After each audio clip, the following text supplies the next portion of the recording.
the 10 principles for leadership development. That's our theme for the next 4 sessions. I began this segment last session.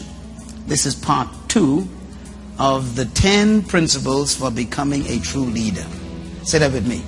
The 10 principles for becoming a true leader.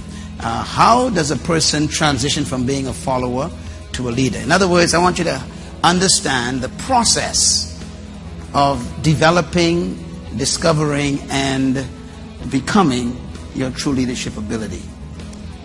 How do you discover and develop that? All of you know by this time my philosophy. My philosophy of leadership is one that is so real to me because I am a product of it myself.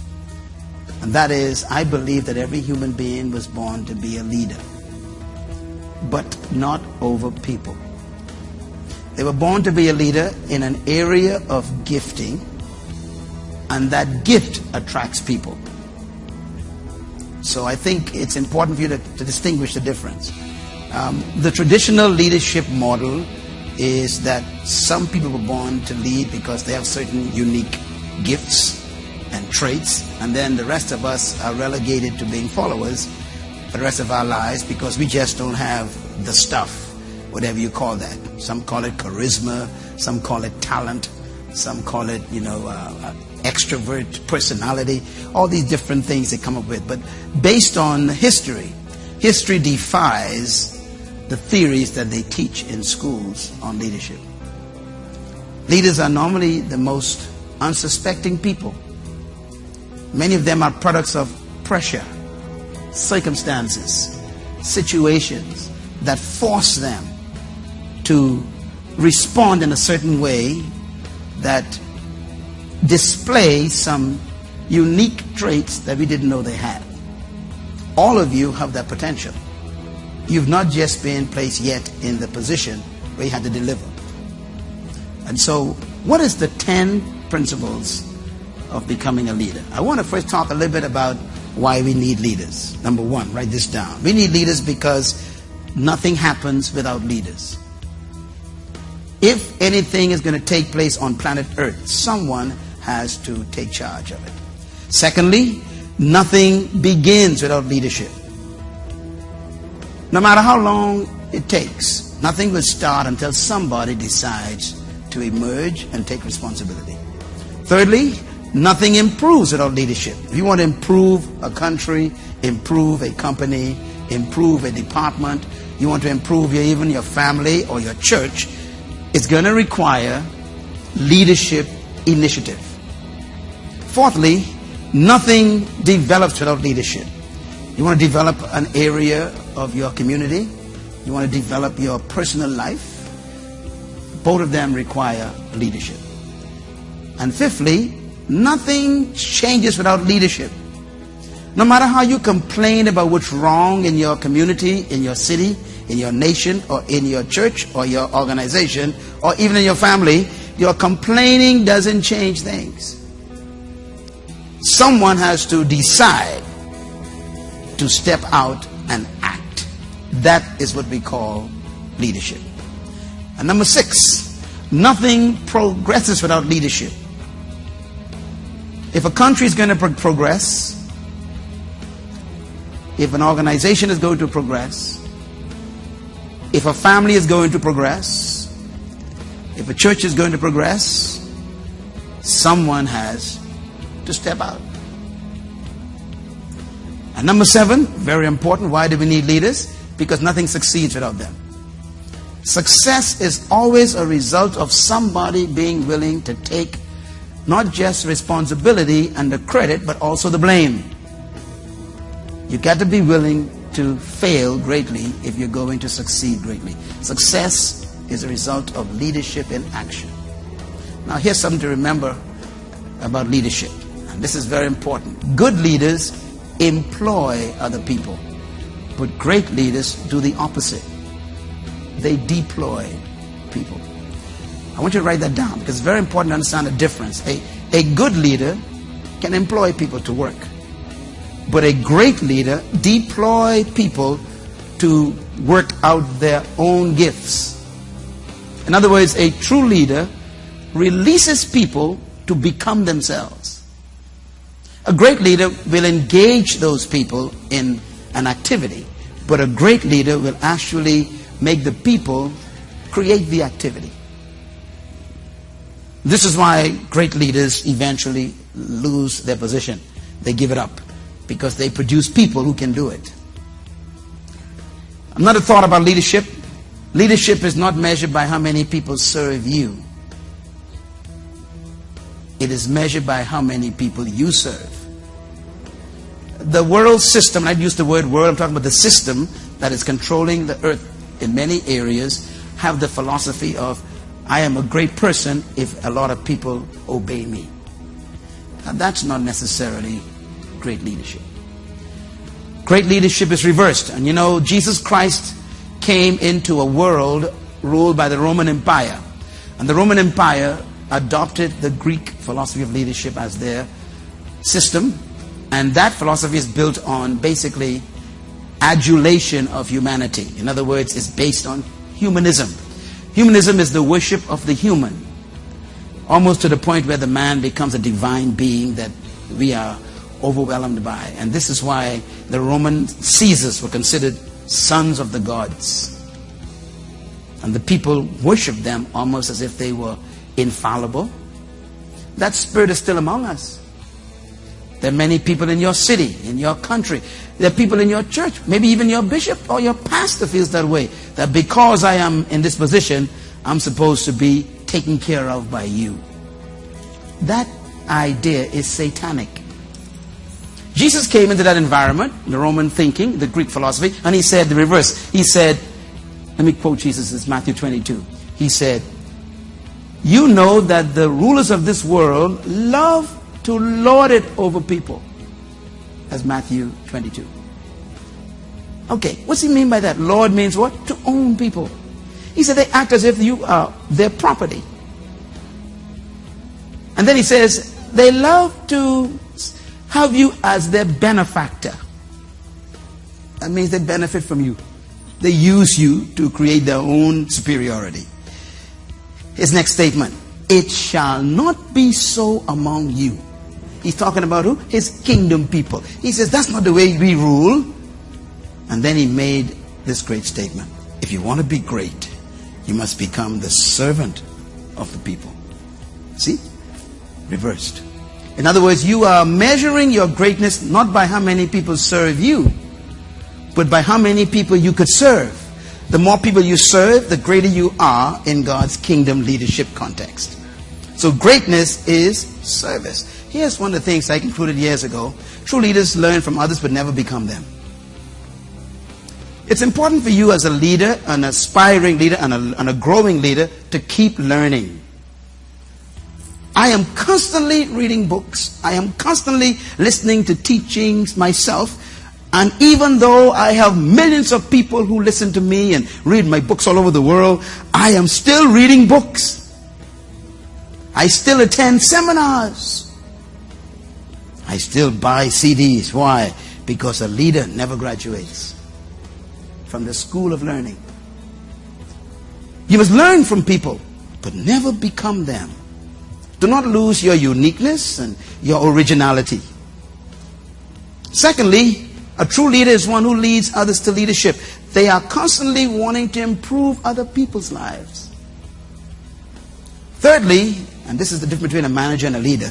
Managers think of the next position, but leaders think of the next generation.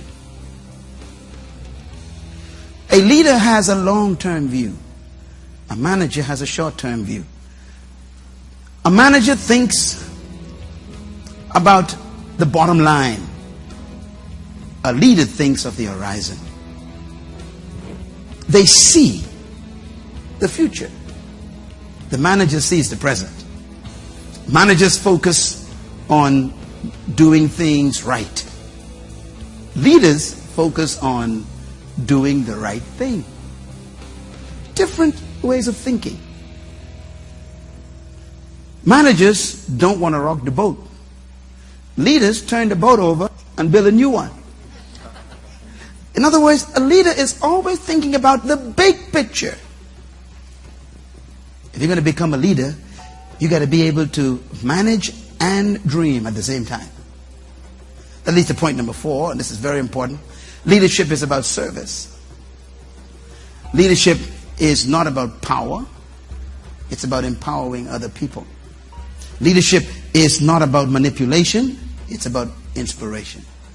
These are my years of research on what makes a person a leader. These are important principles. Next, leadership is not about pursuing people. Leadership is not about trying to find followers. Leadership is about pursuing purpose. We talked about this in our last session. When you discover your purpose for your life and you pursue with all your might, at the point of sacrifice, you inspire people, and then they trust you and they follow you. People actually come after you as you run toward your purpose. It is your passion for your purpose that attracts people. Can you write that down? It is your passion for who? For your purpose that attracts who? People. So great leaders do not look for followers. They are dedicated to pursuing an assignment, a conviction, a dream, a passion. And number 5, leadership is about becoming more than doing. What do I mean by that? You can go to a college and study leadership for 5 years and still come out as a follower. Because the course will teach you techniques, mechanics. They will teach you ways to manipulate people, to delve into people's emotional state. They will teach you ways of crowd control and mass control and all this technical stuff. You know, guys like Machiavelli and others who have studied this stuff, they get all this stuff. You can go to school and study that stuff. And I studied some of that. And do you know that most of the people who take those courses never become leaders? Because leadership has more to do with self-discovery than it has to do with memorizing techniques. That's why you can have a degree in leadership and still be broke and no one following you. Because leadership cannot be taught. It has to be discovered. And you got to make the discovery yourself. My job in this seminar on Wednesdays is to create an environment for you to really discover yourself. I am supposed to make this place so full of possible energies by the knowledge and the revelation that you hear that it ignites something on the inside that never goes out. That's my job. I am here to light the wick that's already inside you, not to give you one. And that's what a leader is born from. A leader is born from the inside. That's why no true leader tried to be a leader. Something happened to them. They have an awareness that they have something to do, but they are always, how can I use the term, reluctant. You know, great leaders are reluctant people. If you ask Mr. Mandela, did you plan to be Mr. Mandela? He'd tell you no. All I want to do is to be a lawyer and practice law. But he discovered a passion against an injustice that became a purpose that he pursued. He never looked for followers. He went to jail by himself. But millions follow him. Millions are inspired by him. Why? He never wanted to be a leader. He was reluctant. Do you think I planned what I'm doing right now? I had no idea this was going to happen to me. I just had a passion against the oppression of third world people. That passion woke me up as a young teenager. And it never died. It's still there. If you want to be great, don't try to be great. Find your gift and serve it. That's what leaders do. Now let's talk a little bit about the art of leadership. Every human being has the instinct to be a leader. And this is true. Most people will die as followers. I hope you are not one of them. But most people on earth will die and never discover their true capability. But they have the instinct for it. They have the capacity to lead. And some even have the desire to do something great. The problem is they don't have the courage to cultivate it. Do you know why? Because our culture does not encourage you to be yourself. Our culture is designed for you to behave. And behave is defined by them. You know, your culture tells you how far you can go, what you can do, what you cannot do, and what you can achieve, what you cannot achieve. And they say what your particular culture ain't supposed to think about. And they convince you about your own limitations. Let me give you an example. We are the only creatures I know in the world who would build a car that makes 180 miles per hour and then put up a sign that says 60 miles per hour. I mean, that is a strange culture, isn't it? Why not build a car that makes 65 if you don't make it more than 65? Because what they do is they give you capacity, but they give you limitation. They give you something you ain't supposed to never use. Think for a minute. That's the culture that rules your life. I had to be free from that culture. As an individual, I had to break away from even the exams they gave me in school. I don't accept any grade they give me anymore in school. All the grades I cancel in my mind. The C's, the D's, the B's I got, the A's. I told a teacher one time, I says, your A can't calculate my intelligence. And I was right, because now my books are being read by that teacher. So the culture we live in doesn't allow you to cultivate your true ability, and therefore you don't have the courage to step out against that culture. We are so busy trying to fit in, we never stand out. That's why all true leaders have to break away from the pack. Your greatness requires extraction from the group.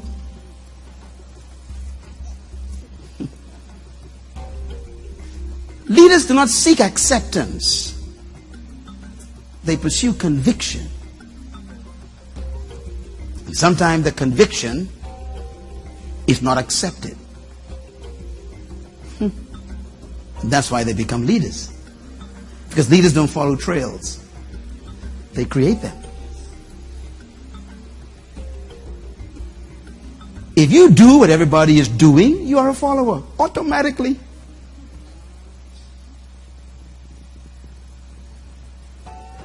I'll leave you to point number 2. Write this down. Leadership is a trusted privilege. It's not a right. You can't demand that people follow you. People have a right not to follow you. You have a right to pursue your vision, to pursue your passion, to pursue your dream.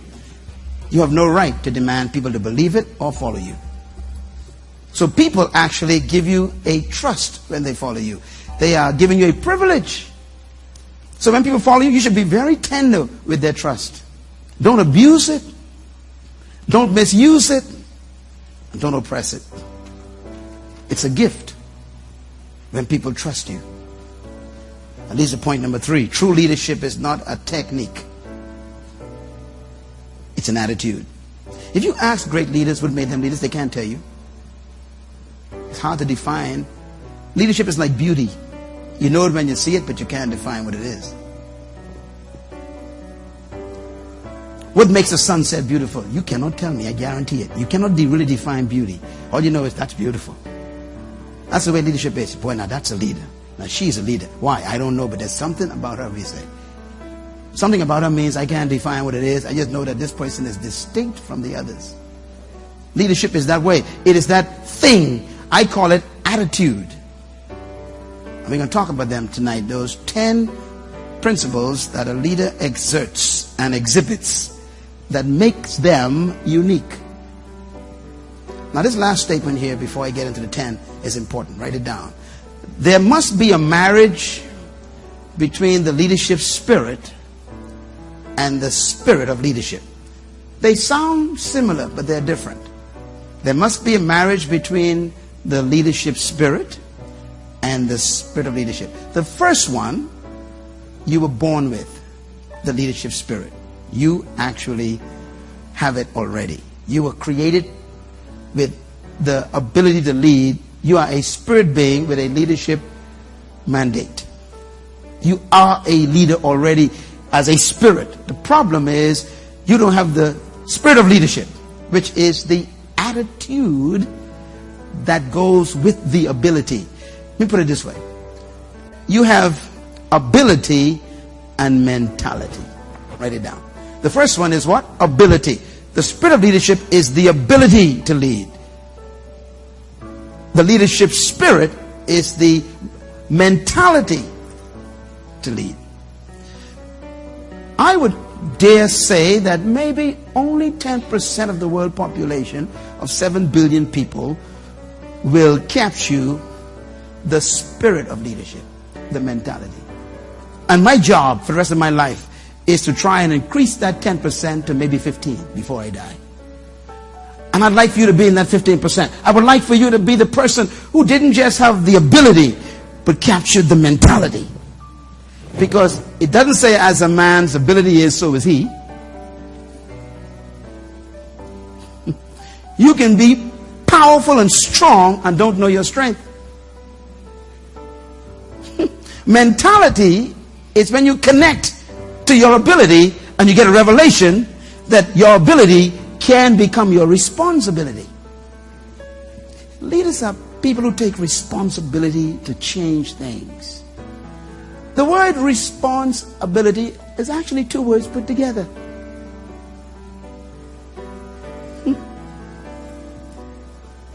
To be responsible means you have the ability to respond to a situation. Complaining people are irresponsible.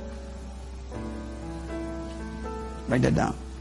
If you are always complaining, what's wrong in society, what's wrong in the government, what's wrong in the church, what's wrong in your business, what's wrong in the family, what's wrong in the community, complaining, you are a problem.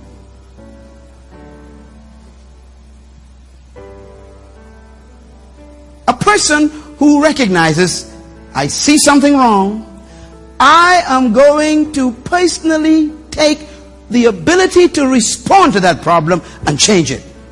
Leadership is born. So leaders are really responsibility people.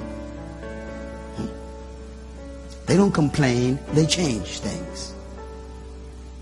And this is why leaders have to marry their leadership spirit and the spirit of leadership together. That happened to me. The book that I wrote, The Spirit of Leadership, is about that one statement. And in that book I give you 10 specific attitudes that you need to cultivate to cross over from being a follower for the rest of your life into the realm of becoming the leader you were born to be. You have to make a transition. And that transition is hard because you got to fight against your entire culture, which includes your family, your educational system, your friends, your job environment, and those who claim to love you. Very few people want you to be you. Very few. Because to be you might mean you will lose them. Can I put it that way? They don't want to lose your company. And so many times the people who are holding you back are the ones you claim love you the most. They love you so much they don't want you to ever leave being what they want you to be. And please mark my words carefully. They don't want you to leave being what they want you to be. So the minute you begin to become yourself, they consider you an enemy. You're not behaving as expected. That's why great leaders usually lose friends before they gain followers.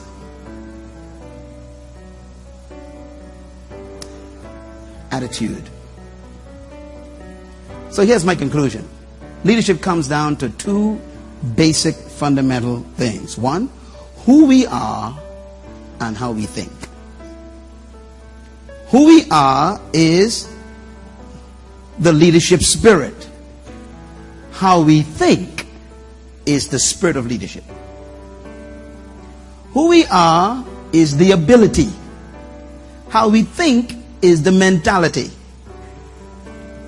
And to cross over is challenging again, because you're fighting against 50 years of mental contamination. They told you where you cannot live, what you cannot own, what you cannot build, where you cannot develop a company, where you can't expand the church, what you can't afford, what you could afford. And when they finish convincing you, you've settled for less. I have come to disagree with all of them. I've come to encourage you to throw off their shackles, disbelieve their assessment, cancel their examination scores, and tell them your ability is immeasurable. Tell your neighbor, you don't know who I am. You have no idea what I can do. You ain't seen nothing yet. If you believe that, clap real loud. This is the truth. Nobody knows what you can do. Yeah. Write this down, please. To exercise leadership, you have to believe you are inherently a leader. Very simple statement. Becoming a leader is one thing, but to exercise it requires that you believe you are inherently a leader. That is really my assignment for the rest of my life, is to convince you that inside of you is a trapped leader. To connect you with yourself. You know, my people think that my major goal is to introduce you to God. Well, yes, I guess that's true, but I really want to introduce you to God so He can introduce you to yourself. Because God ain't got no problems. You're the one with the problems. You're the one who don't know who you really are. And the reason why you need to meet God is because He is the manufacturer. You are the product. And no one knows a product like the manufacturer. I fell in love with myself when I discovered God, and He told me I was like Him. That may sound simple to you. That blew my mind. I was 13 years old when I got that. Everything changed. I said, wait a minute. This is God, and He made me out of His material. That means I have the same value as my Father. The word Father means source. He sourced me.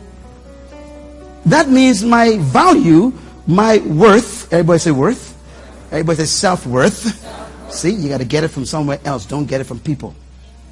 My self-worth, my esteem. Everybody say esteem. The word esteem from the word estimate. The estimation of my ability, my value comes from God. I wouldn't give you the privilege to tell me how much I am worth. How dare I do such a thing? See, no one can make you inferior without your permission. I want you to remember that. I don't believe none of your assessments of me. So don't waste your time.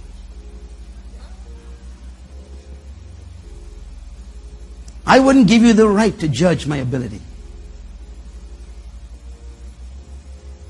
You can't even judge your own. You need to be freed from people's assessment. I was talking to one of our members who's a very influential person in our country. He said, I'm going to the graduation of my son. And he went today. He left to his graduation. And he said, my son graduated with honors from one of the top private schools in the United States. He said, Pastor, a few years ago, my son started to go in the wrong direction. And I went and I sat him down. And I had a straight talk with him. And I said, this is not you. He said, the teachers submitted him for tests. And they assumed and assessed him as having, what you call that thing? What you call that? ADHD. See, I can't even call it because I don't want to know it. ADHD, okay. So, and they said he needs some pills. This is a true story. To balance his hormones so he can settle down. He said, I put my foot down, told them he's taking no pills. My son just needs some talking to. 2 years later, top school honoree.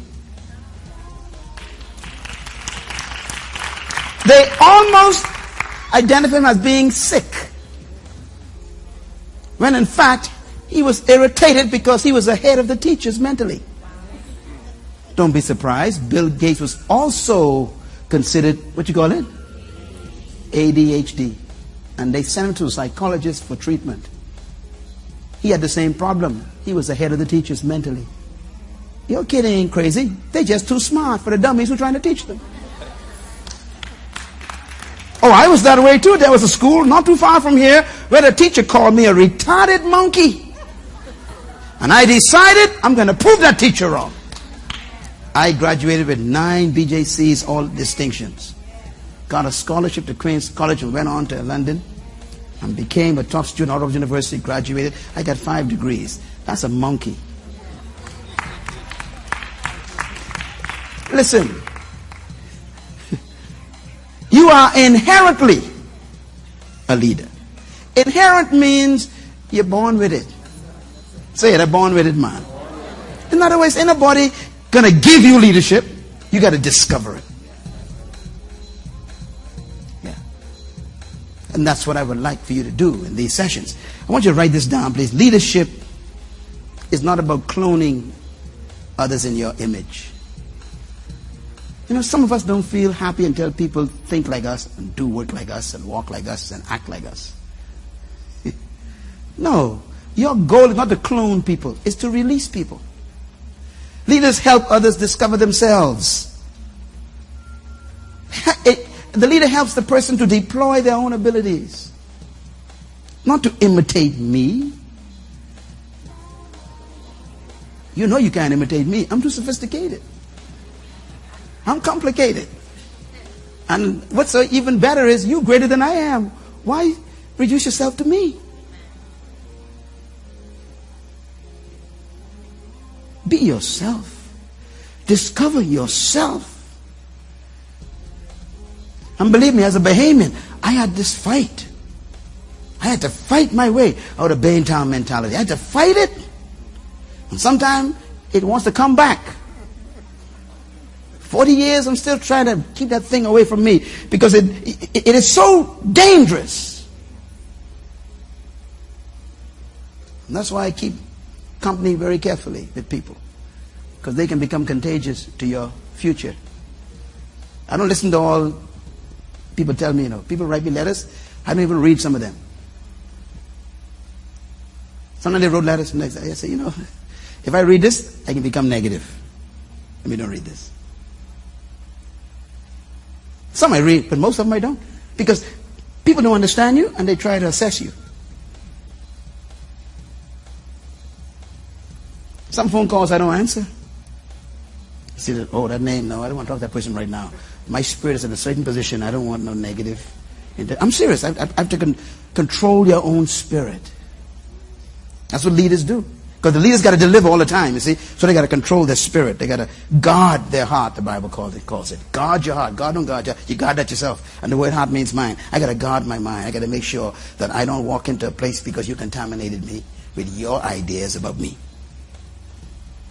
I don't mind criticism. I don't mind correction.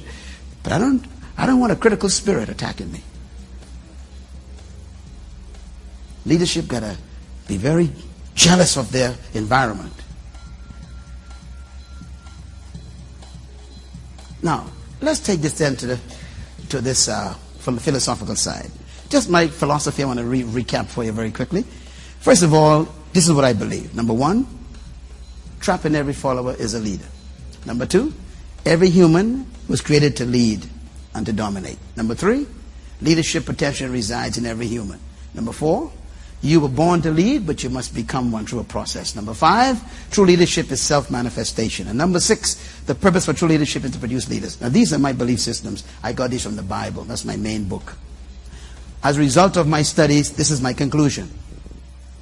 These are philosophical statements. These are my philosophy. Philosophy means the ideas I believe as being true.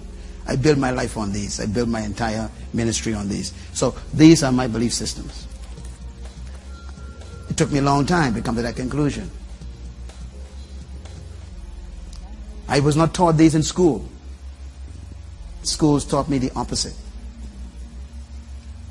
So my belief system informs my behavior. It informs the way I treat you. Look at number 1. What does it say? Out loud. Say it loud. Okay, so if I believe that, then if anyone's around me, following me, what do I believe about them?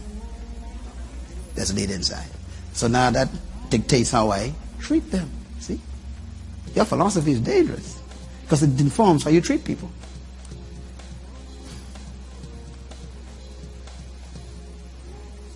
Attitude comes from belief.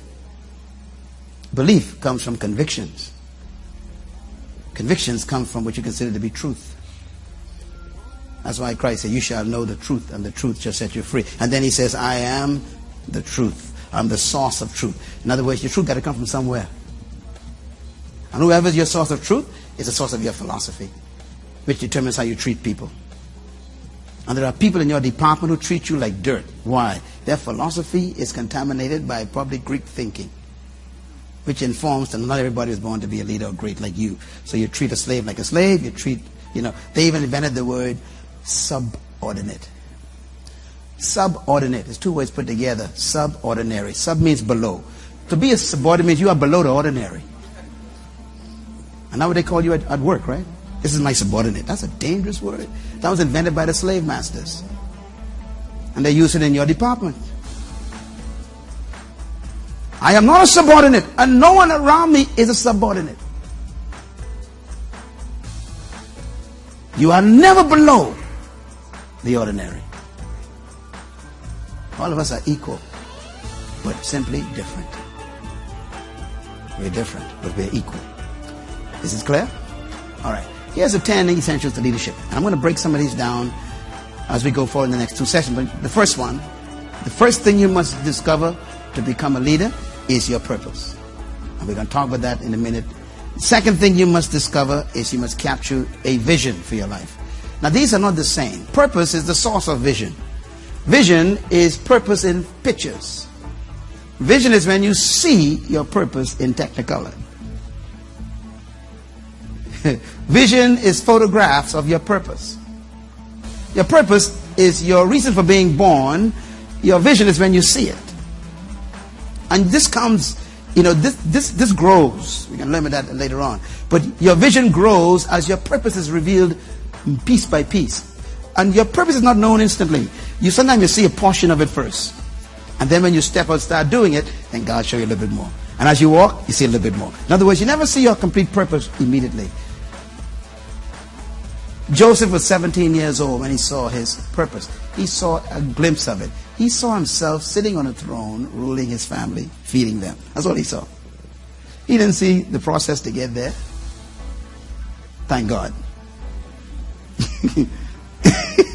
If God had to show you how you can get what you saw, you tell God, keep it.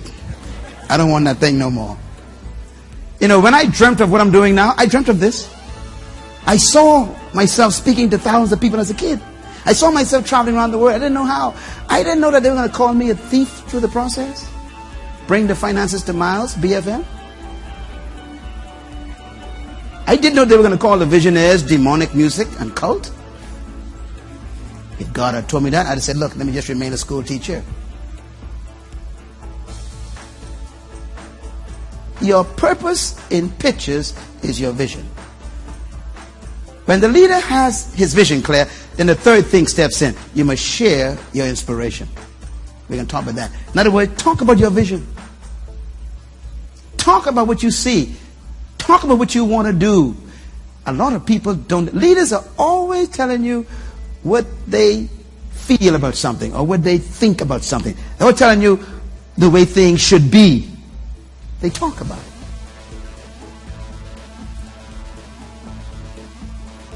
People ask me many times, Pastor Myles, I have number 1 and 2 down. I got my vision on paper. I know my purpose. Now, I just waiting for the Lord to show me what to do.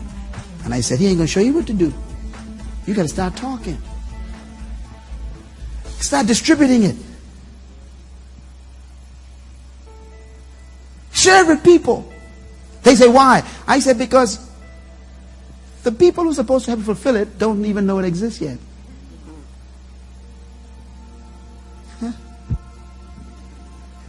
vision was never given to be fulfilled by you.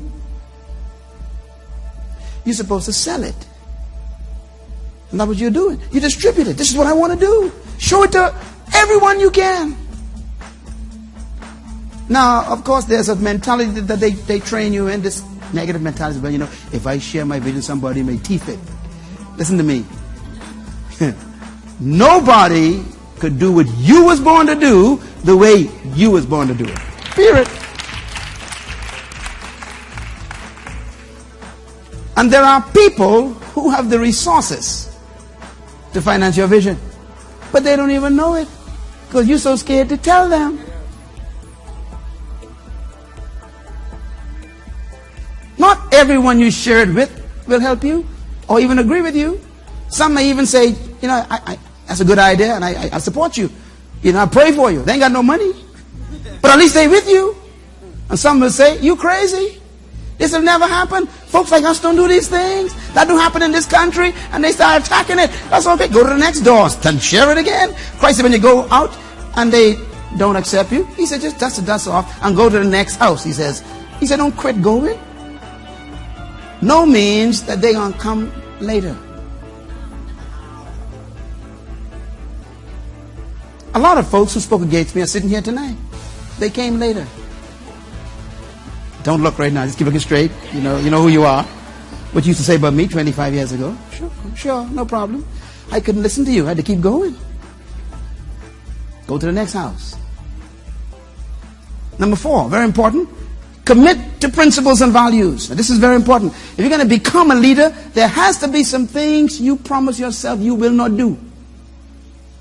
You must personally commit to certain standards you will never break. That's what leaders have to do. You have to commit to a code of ethics, a set of values that you will never violate. And number 5, express your passion. Leaders will always tell you about the things that they are passionate about. Matter of fact, you get tired of them talking after a while. And every time you meet them, they repeat the same thing. Proof of passion is repetition. Can I say it again? Proof of passion is what? Repetition. If you say something to me with passion on Monday, and then I never hear you say it again for the next 4 years, you was joking.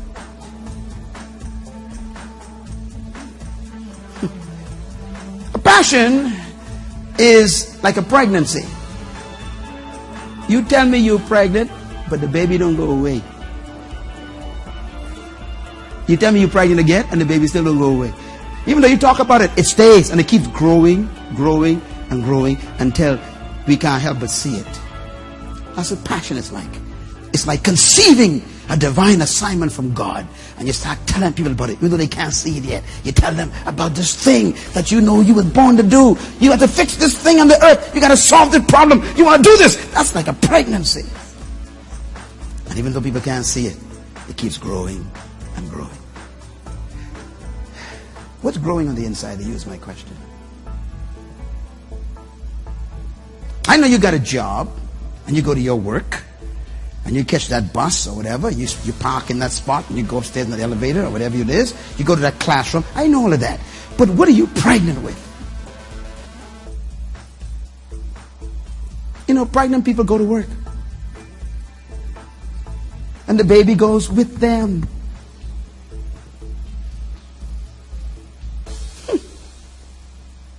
And sometimes the folks who are around you don't know you're pregnant.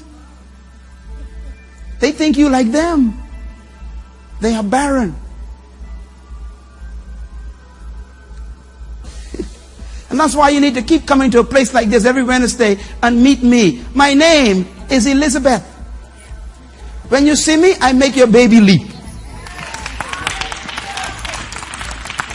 You remember Mary? Yeah, when she got that news she was pregnant, she went straight to Elizabeth. And the Bible says when they saw each other, the babies leaped in their womb. Be around folks who make your baby leap. Why? Because Elizabeth also was carrying a miracle baby. Tell your neighbor right now, I hope you're pregnant or go sit somewhere else.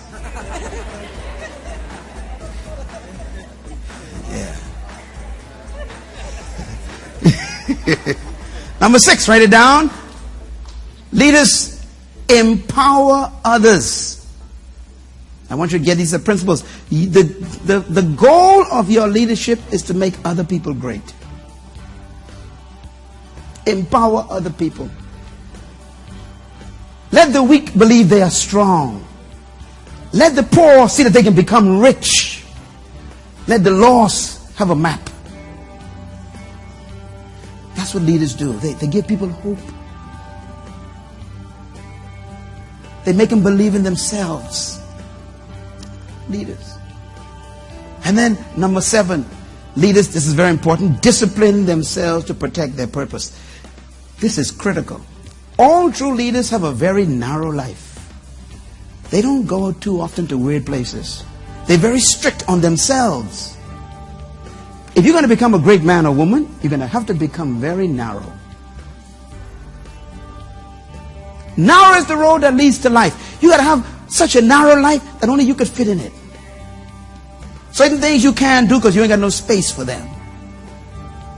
Self-discipline is the mark of a true leader. You don't find them out in the night 2 o'clock in a club. They got more important things to do in life.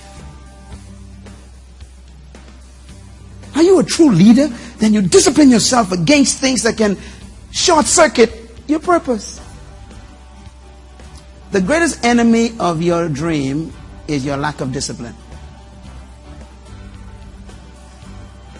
There are many people who are wrecks on the road of life because they were going to a great destination, but they were dragged off through an alley by a lust or a craving.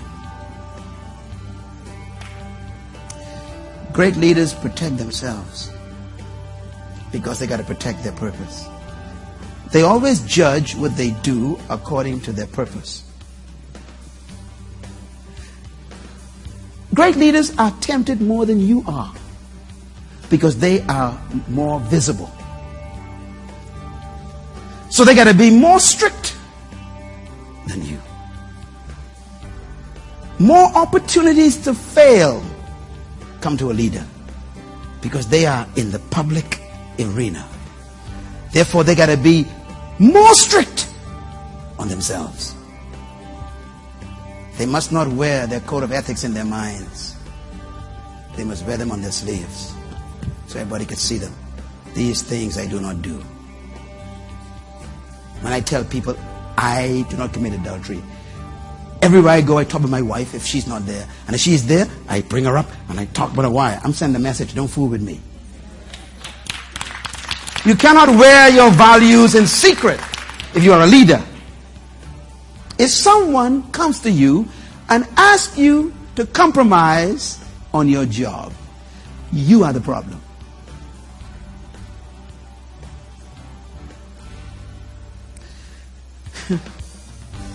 If someone asks you to break a law for you to benefit, you are the problem.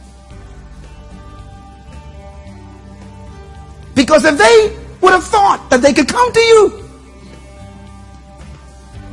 it's a sign that your character is already in trouble. They're supposed to say, don't even go to her. I know what she ain't gonna do that. They're supposed to say that. But if they came to you already, that means you are living a life that is not loud enough. Leaders declare their values openly. They display their convictions in public.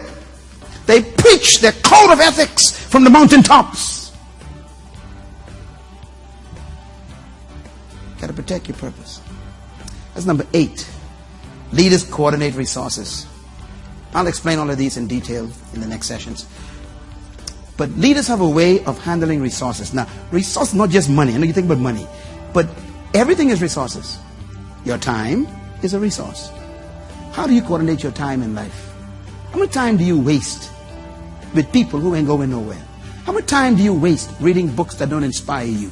How many times do you waste reading magazines of just fashion? How many times do you waste? How much time do you waste watching movies on LMN one after the other until 2 a.m. in the morning? How much time do you waste with situations that don't advance your dream? That's a waste of resources. And that's just time. Everything is a resource. Your friendships are a resource. Your relationships, are they an asset or a deficit? This is the question you must answer. Do an inventory of your friends and see how many of them will get you to where you want to go in life. You'll be amazed how small the percentage is. Choose your friends according to your destiny. Save your energy.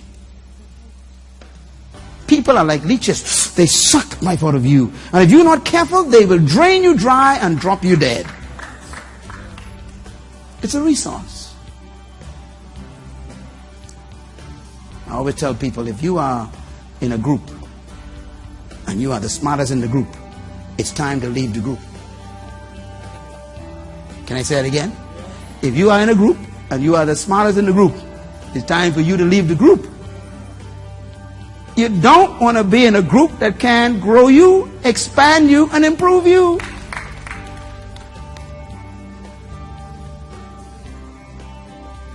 That's why I study more than you know. Because I don't want you to leave my group. I always want you to have more to come for. That means the pressure's on me. And then I had to be with people around me who know more than me also. That's why I buy books and CDs and DVDs and keep friends with people who can stretch my mind. Because I have to keep growing. I need folks around me who believe that I can do things and build things and expand things. Sometimes you can outgrow the very board you appointed. Remember that. You can outgrow the people you appointed. And that's why I got to expand the board to get fresh brains.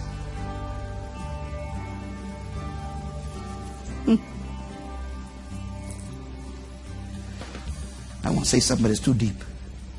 I can't say that. You all can't handle that part. No, that's too deep. No, I can't say that. Too deep. That's leadership 404. That's advanced. I can't tell you that. Okay, that's advanced stuff. That's too deep. All right, number 9. Leaders must manage priorities. Leaders manage priorities. Now, what does this mean? Leaders are very clear on what's important, not what's urgent. Because many times the things that are urgent are not important. Leaders know what's important, and then they prioritize. They decide which are the important things in my life. What are they? And they manage them to keep them in order of importance. For example, to me, God, my wife, my children, my vision. Then you. And that cleared my mind. I tell you a long time ago, if my wife won't see me and you are dying, there can be a funeral. Why? I don't sleep with you. It cleared my head. The Bible told me what? To love my wife like Christ loved his wife. He didn't tell me to love his wife. Let me say it again. You all missed that. He said, husbands, love your wife like Christ loved his wife. He didn't say love his wife. My head clear. And there are many pastors in the city who lost their wives because they fell in love with his wife too much and committed adultery with his wife and didn't go home to their own wives, and they lost their children as well. I will never love you more than I love my wife. Get over it. My priorities are clear. I'm obeying God when I love my wife more than you. Husband, love your wife, he says, like Christ loved his wife. Only Christ can love you. You something else. I'm telling you, his wife is an amazing woman. Her name is Ecclesia, beautiful woman. Oh, but she'll kill you if you try to love her. Can I hear an amen? And that goes for all of you pastors who are ordained. Don't you ever make this church more important than your spouse.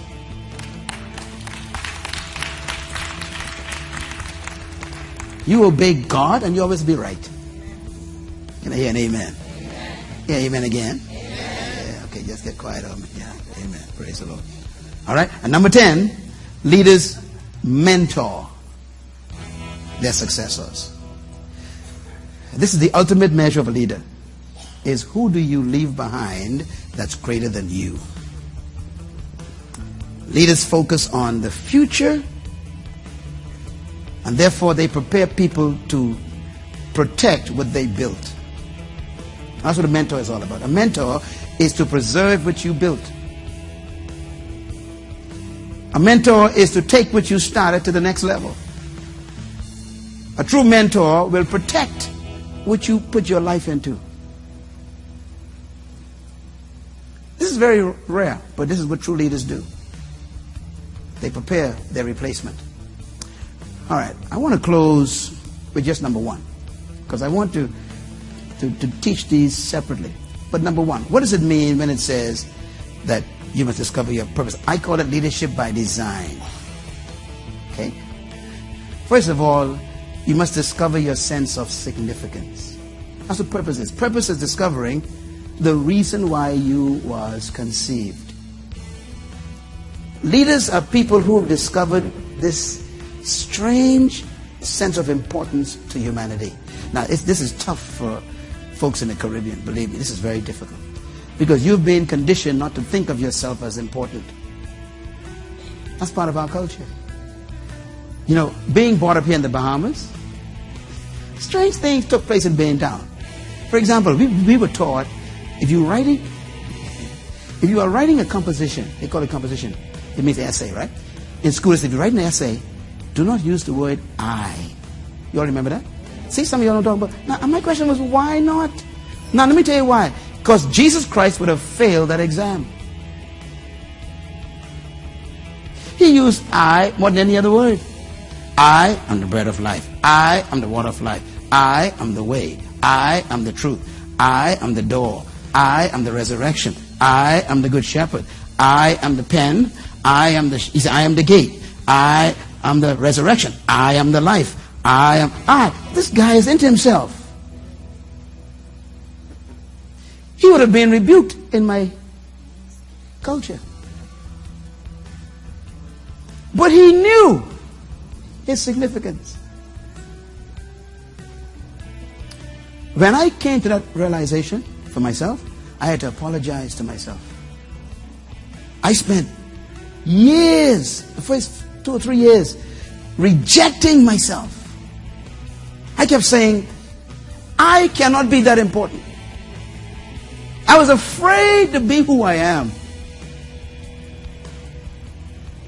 Significance. You are important to the world.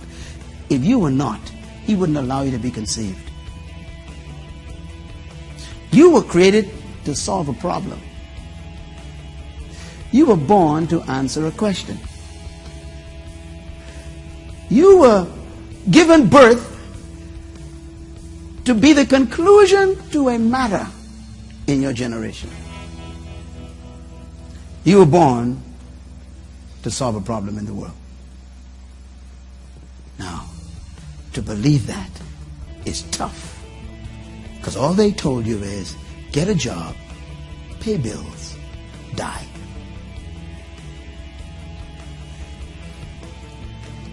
First thing a leader must discover is a sense of significance. Number 2, leaders believe in their inherent ability to achieve their desires. This is important. I write this down. Leaders are their own raw material. What do I mean by that? You have to get to the discovery where you believe that what you were born to do, you have what it takes to do it. It's already in you. You got to believe that. This is why I teach in my books on potential. Read all of them, please. Read them, please. Read them. I beg you. Because those books, I explain this beautiful principle. Whatever God calls for, He provides for. Simple principle. If God wants fish to swim, He puts swim in fish. He wants birds to fly, He puts flight in bird. In other words, whatever God demands from you, He already put in you. So if God gives you a dream, He's telling you what you could do already. So you don't need someone else's assessment of your ability to do it. Huh? People will never tell you the truth about you. They don't even know the truth about themselves. Let me keep asking people, what do you think? What do you think? Forget what they think. What does God think? Let me quote the word of God. Let God be true, and every man a liar. You think I trust you to assess me? I mean it. And I want you to get that same spirit. Nobody knows you. I don't care where you was born, what kind of family you came from. You is you. That come out right? You are you. That's the proper English. But you is right too. Yeah, you have on the inside of you the ability to achieve what God told you to do. That's why it's important to hear what God tells you to do. Because whatever He told you is equal to your ability. So you missed what I just said. Whatever God told you is equal to your ability. That's why it's important to hear what He tells you. See, she just got it. See, you know, it hits you when you get it. Right? See, and that's what sets me free from being down. When I discovered it, the Bible taught me this. No one taught me this. I was reading the Bible myself. I was 16 years old and I saw it. I say, wow, God created everything with the ability in it to do what He wanted to do. So I didn't need you to tell me my ability. This is point number 3. Leadership is knowing, first of all, that you were created to lead, designed to lead, equipped to lead, destined to lead, and your fulfillment will only be when you are in that leadership position in your life. You will never be completely happy until you are doing what you were born to do. Everything else is frustration. My favorite verse in the Bible. Many are the plans in a man's heart, but the Lord's purpose will what? Prevail. Let me define it for you in Hebrew. The Lord's purpose for your life will frustrate you. Prevail means it will frustrate you successfully. Whatever you were born to do is what's frustrating you right now. You're frustrated because you ain't doing what you really want to do. That's why you hate your job every Monday morning. You got to peel yourself off the bed to go to this place you hate. Why? That ain't what you really want to do. It's frustrating you. What's frustrating you? Not the job. What you want to do is frustrating you. It's the purpose. It's prevailing. It's ruling you.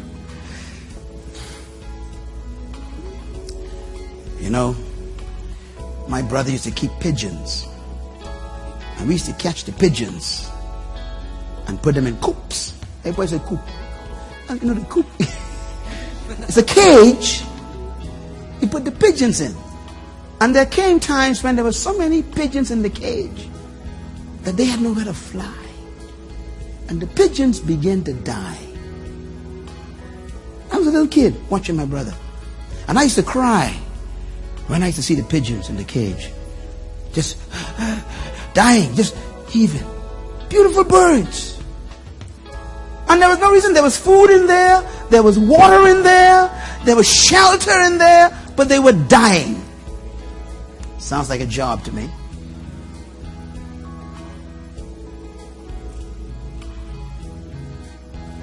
You got food, you got water, you got a house, and you're dying.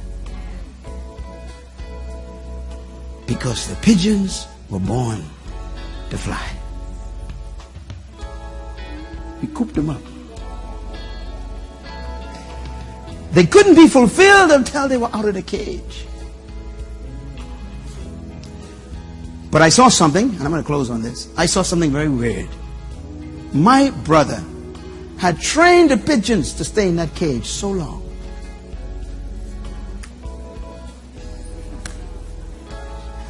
I'm talking to Bahamians and Caribbean people now. African people, Jamaican people. I mean, the cage, they know what it does to them.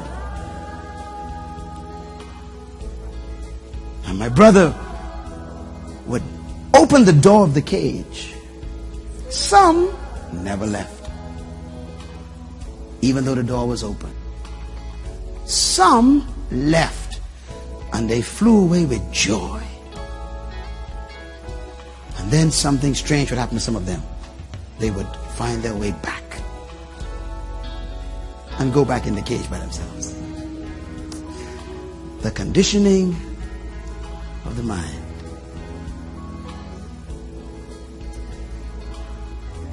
Listen, I am a cage opener. I don't know who built the cage for you. I don't know who locked you up in there. I don't know how many times they put water and food in there. But I'm telling you, you don't belong in no cage. You are a leader. You were born to fulfill God's purpose for your life. You were born to make a difference in the world. You were born to fly. You can decide. Some of you are going to go